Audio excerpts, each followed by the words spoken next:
오늘은 우리가 미디어를 현명하게 사용하기 위해서 고려해야 할 세 가지를 나눠서 얘기를 해드릴 텐데요. 첫 번째는 우리 아이의 나이. 두 번째는 그 미디어의 내용. 세 번째는 미디어를 사용하는 상황. 엄마 아빠 모두 알고 할아버지 할머니 시사님까지 우리 동네 어린이 병원.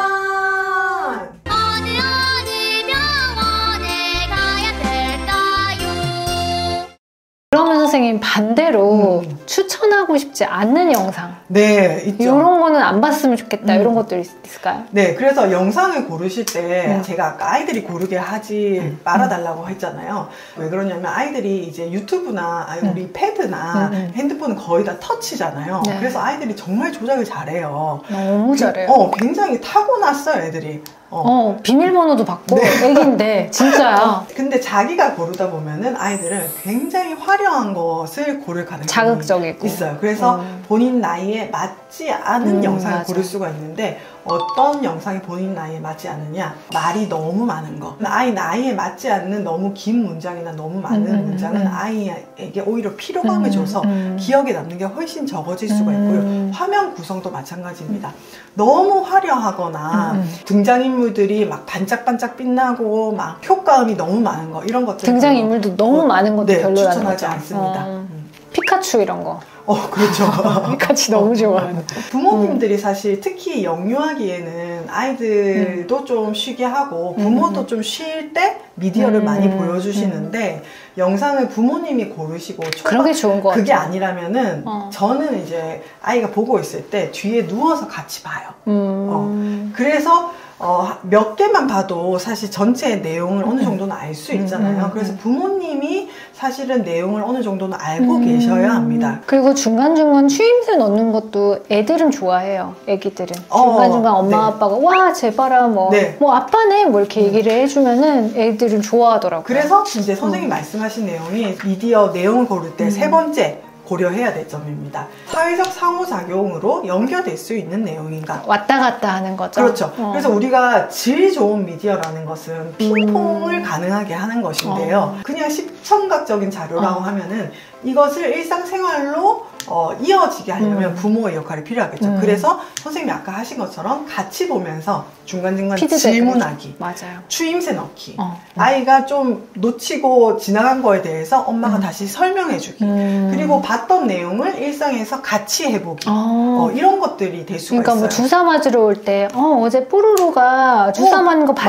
맞습니다. 이렇게 얘기해 주시는 분인데 되게 잘하고 있다고 제가 칭찬해드리거든요. 네, 맞습니다. 그래서 뭐 사실 유튜브에 되게 많이 올라온 영상 중에 하나인데 조조라는 아기 영상이 있어요. 그 조조도 일상생활의 것들을 굉장히 많이 보여주거든요. 그래 병원에 가는 거, 주사 맞는 거, 콩순이도 그렇잖아요. 뭐 치과 하는 거, 그런 식의 것들이 많이 있습니다. 그래서 그거를 활용을 같이 해주시는 게 필요하고요. 그리고 이제 영상 중에서 이제 같이 따라 부르는 거라든지 동요 메들리 같은 거 있잖아요. 그러면 애기가 막 같이 춤추면서 따라 부를 수도 있고 또 방구대장 뿡뿡이 요새도 많이 보는지 모르겠지만 거기서도 이제 누구야 그러면은 네, 뭐 이렇게 선생님 뭐 이런 걸 해요. 그러니까는 그거 할 때 따라하더라고요. 맞아요. 그래서 요즘 같이 참여하는 거 미디어들은 좀 참여형으로 해서 영상 속에서 누군가가 질문을 하면 이 영상 밖에 있는 사람들이 대답할 수 있는 시간을 좀 기다려주고 그 다음 걸로 넘어가게끔 이런 식의 미디어들이 많이 늘어나고 있는 것 같습니다.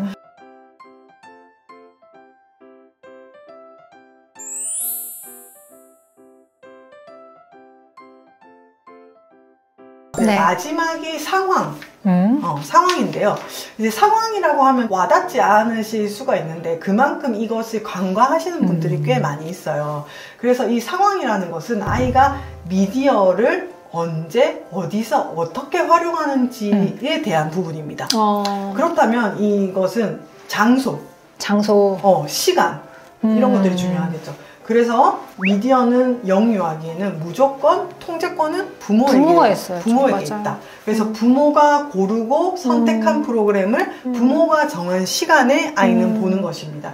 이것을 아이를 존중한다는 그런 미명 아래 아이에게 다 통제권을 줘버리면 감당하지 못할 것을 아이에게 넘기는 거죠. 그럼 결국 책임은 또 아이가 져야 되는 건데 맞아요.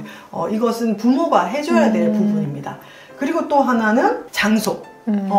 가끔 이제 아이 방에 TV가 있으신 분들이 있어요. 아이 방 자체에? 네. TV, 핸드폰, 아이패드 이런 것들은 눈에 보이지 않아야 돼요, 아이 눈에. 그리고 절대 아이 방에 두지 않고 통제권이 부모에게 있다는 뜻은 기기를 가지고 있고 관리하는 것도 다 부모라는 뜻이죠. 그래서 미디어 기기는 부모가 관리하는 것이 맞습니다. 근데 어떤 부모님은 뭐 거기 올려놨어요, 태블릿을. 그러면 아이가 거기에 막 기어 올라가지고 달라고 떼를 쓰고 난리를 친다. 네. 그럼 나 어떻게 해야 하냐 이렇게 얘기를 하시는 거예요. 어떻게 해야 됩니까? 안 보이는 곳에 그렇죠. 두거나 전선 뽑아버려야죠. 맞습니다.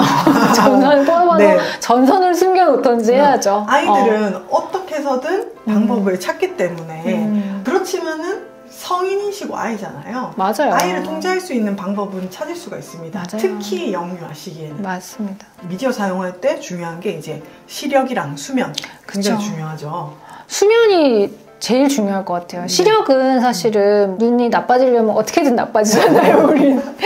나중에 공부도 해야 되고 이러니까는. 근데 수면 같은 경우는 영유아 때 두뇌 발달 굉장히 중요한 요소인데 이게 미디어 때문에 방해가 되는 경우가 굉장히 많아요. 네, 그래서 수면 최소 1시간 전에는 미디어를 보여주지 않는 것. 이것도 정말 중요한. 보면서 자는 아이들도 꽤 많더라고요. 아, 그거는 빨리 끊어주셔야죠. 그러니까요. 네. 그래서 이런 미디어를 건강하게 사용하는 이 상황은 부모가 만들어주시는 건데요. 그러면 제가 우리 구독자님들과 그리고 손수혜 선생님께 질문을 하나 드릴게요. 네. 우리 집 미디어 큰일 났다. 습관 점검하기. 큰일 났다. 자, 사용 습관 점검하기. 질문 드린 거에 대답을 하실 수 있는지. 자, 첫 번째, 우리 가족은 미디어 사용에 관한 규칙이 있습니까?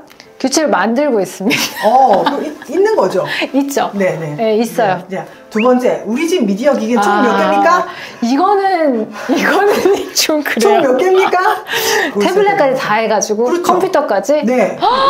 그러면은 거의 한 8대 정도. 그러니까 개수는 많을 수가 있어요. 아이가 많으니까. 왜냐면 저희는 직장맘이다 보니까. 알고 있는 것이 중요합니다. 8대. 네. 그럼 세 번째, 미디어 금지 시간이 있습니까? 있습니다. 있어야죠. 자는 시간은 안 돼요. 잠자기 전, 자는 시간, 뭐 식사 시간 이런 가족의 규칙이 있는 게 필요하고요. 그 다음에 네 번째, 부모는 아이와 함께 있을 때 미디어를 얼마나 사용하십니까? 이거 많이 사용해요.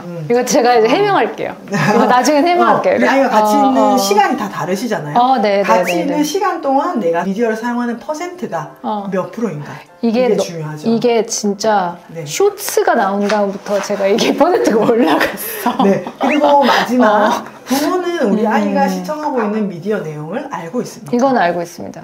왜냐하면 청소년이기 때문에 다 관리할 수 있어요. 앱이 있어요. 네, 알고 있다고 착각하실 수도 있지만 일단 그렇게 대답하셨습니다. 예. 네, 알고 있는 것 같아요. 상당히 많은 부분에 대답을 하실 수가 있는 거예요. 네, 그러니까 대답을 알고는 했다는 있어요. 것 자체가 그래도 규칙이 있고 통제를 하고 있다는 뜻이기 때문에 우선은 박수. 그런가요? 알고만 있어도 괜찮은 건가요? 아는 게 뭐 근데 아니죠. 다시 점검을 한 번씩 해보는 거는 좋을 것 같아요. 왜냐하면 이게 사용량이 갑자기 올라가는 경우가 있더라고요. 몇 달에 한 번씩. 그러니까요. 그러니까 야외 활동이 그만큼 줄어들고 가족 간의 대화도 줄어드는 게 느껴져요. 맞아요. 이걸 점검을 해보고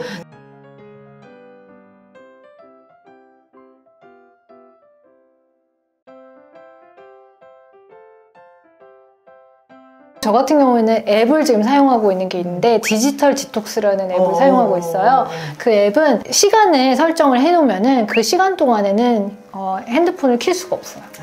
그래서 그거를 다 해내면은 인생의 몇 시간을 얻었습니다. 이런 긍정적인 피드백이 오고 만약에 내가 못 참겠어. 그래서 이거를 종료시켜야 되겠어. 이러면은 돈을 내야 돼요.